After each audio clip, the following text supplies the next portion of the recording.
Today I'm starting a 90-day challenge to fix how I speak. I'm going to read for 15 minutes a day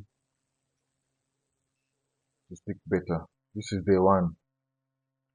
The book that we are going to read is Rich Dad Poor Dad by Robert Kiyosaki.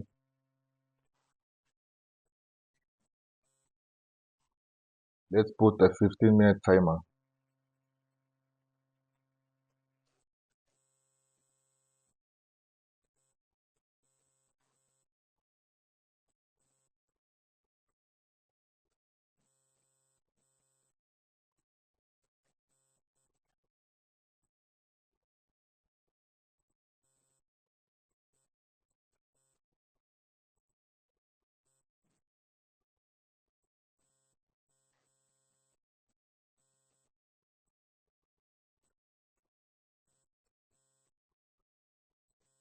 Okay.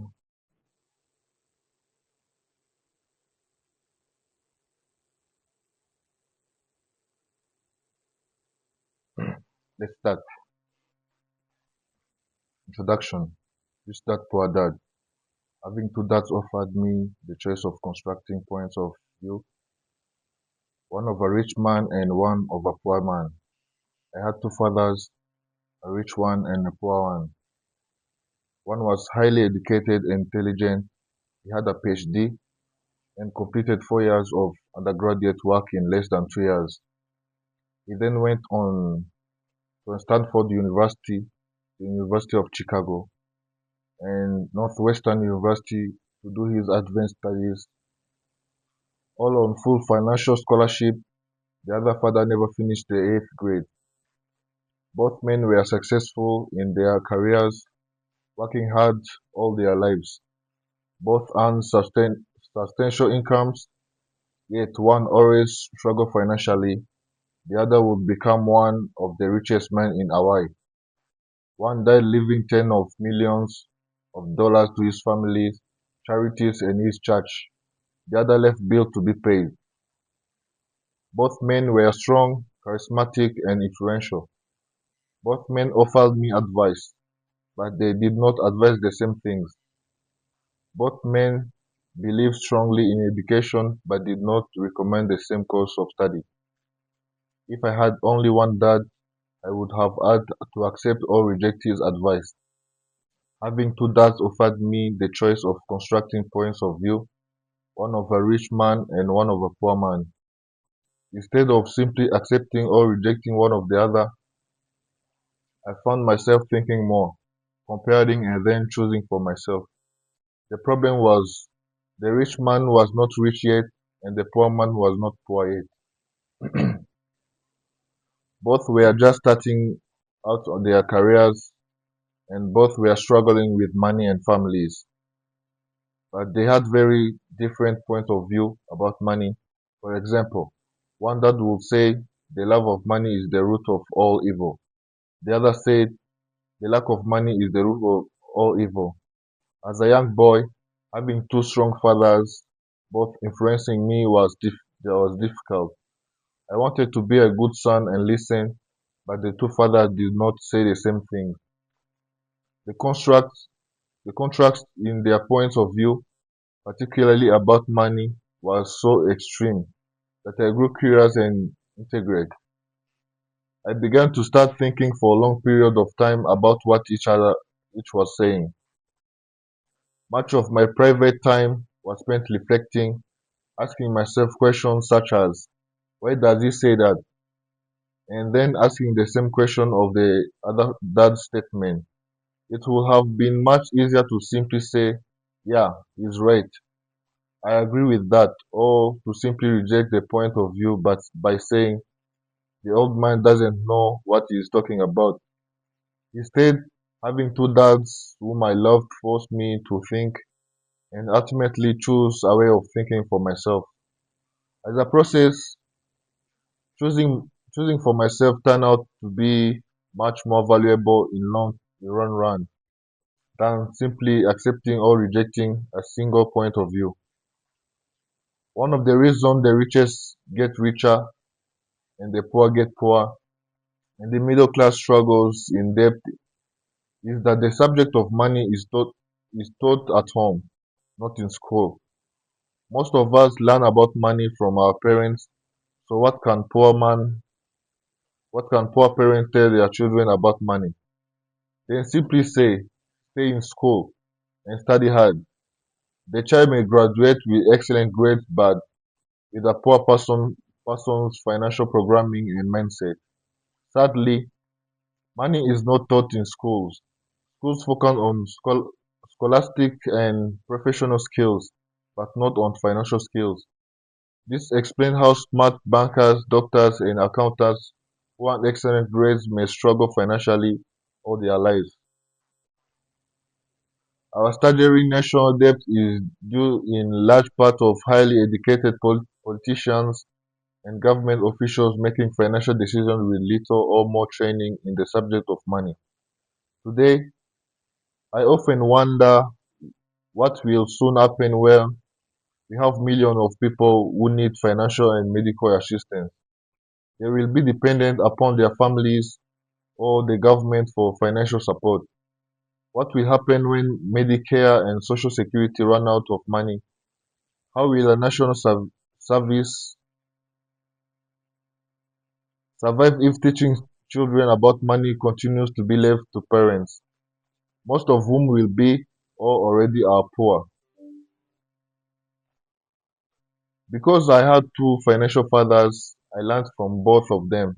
I had to think about each dad's advice, and in doing so, I gained valuable insight into the power of effect in one's thought and one's life.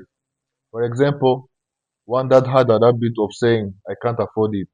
The other dad forbade those words to be used. He insisted I ask, how can I afford it? One is a statement and the other is a question. One lets you off the hook and the other forces you to think. My soon be my soon to be rich dad will explain that by automatically saying the words I can afford it, your brain stops working by asking the question, how can I afford it? Your brain is put to work. It did not mean that you should buy everything you want. He was financial fanatical about exercising your mind, the most powerful computer in the world. He will be saying, my brain gets stronger every day because I exercise it. The stronger it gets, the more money I can make. He believed that automatically saying I can't afford it was a sign of mental laziness.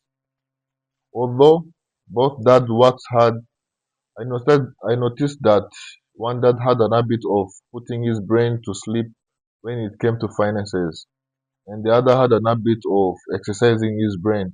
The long-term result was that one dad grew stronger financially and the other grew weaker. It is not much different from a person who goes to gym to exercise on a regular basis versus someone who sits on the couch watching television. Proper physical exercise increase your chance for health, and proper mental exercise increase your chance for wealth. My two dads had opposite attitudes, and that affected the way they thought. One dad thought that the rich should pay more in taxes to take care of those less fortunate. The other said taxes punish those who produce and reward those who don't produce. One dad recommended study hard so you can find a good company to work for. The other recommended study hard so you can find a good company to buy. One dad said, the reason I'm not rich is because I have you kids. The other said, the reason I must be rich is because I have you kids. One encouraged talking about money and business at the dinner table, while the other forbade the subject of money to be discussed over a meal. One said, when it comes to money, play it safe, don't take risks. The other said, learn to manage risk.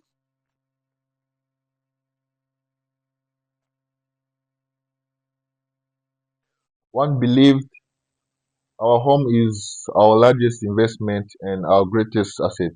The other believes my house is a liability.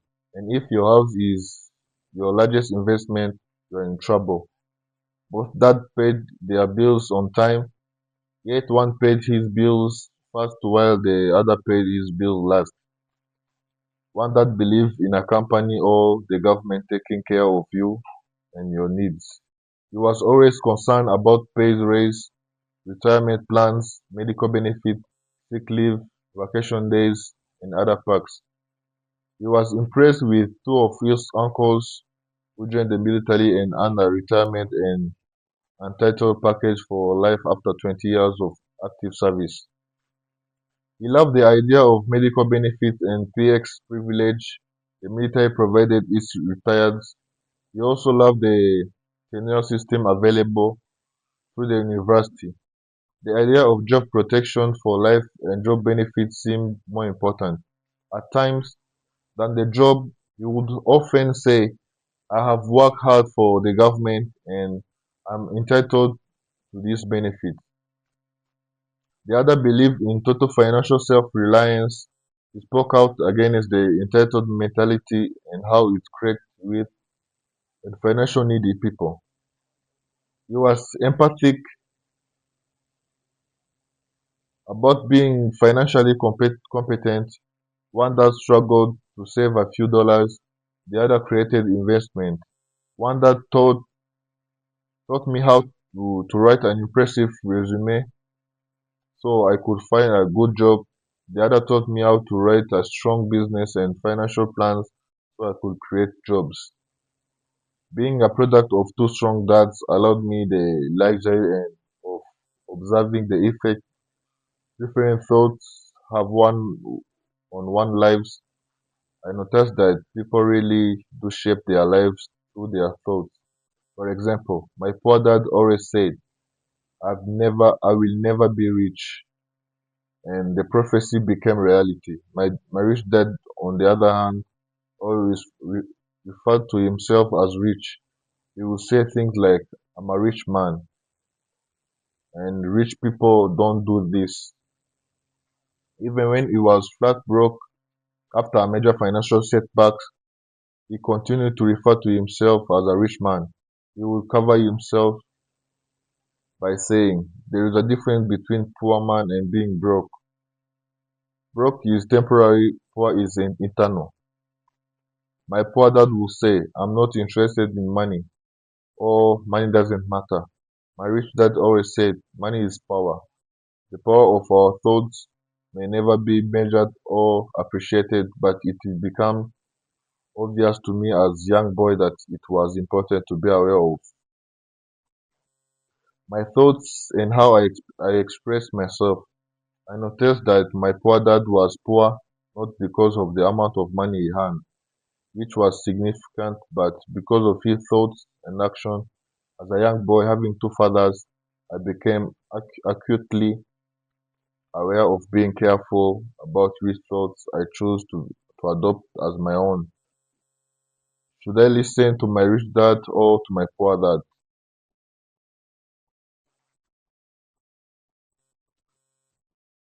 There is a difference between poor and being broke. Broke is temporary, poor is eternal. There is a difference between being poor and being broke. Broke is temporary, poor is eternal. Although both men had tremendous respect for education and learning, they disagree about what they thought was important to learn. One wanted me to study hard, earn a degree, and get a good job to earn money. He wanted me to study to become a professional, an attorney, or an accountant, and go to a business school for MBA. The other encouraged me to study to be rich, to understand how money works, and to learn how to have it work for me. I don't work for money. Where words you would repeat over and over. Money works for me. At the age of 9, I decided to listen and to learn from my rich dad about money. In doing so, I chose not to listen to my poor dad, even though he was the one with all the college degree. A lesson from Robert Frost. Robert Frost is my favorite poet. Although I love many of his poems, my favorite is The Road Not Taken. I use its lesson almost daily. So this is the end of 15 minutes. We will be back. This is page 15. Yeah, this is end of page 15. The road not taken. Two roads diverged in Yellowwood, and sorry I could not travel both. And be one traveler. Long I stood and looked down one as far as I could. So this is the end of 15 minutes. I will be doing my shadowing off the camera. If you want, you can comment in the comment section to say that if you want me to include my shadowing session in front of you guys. Peace out.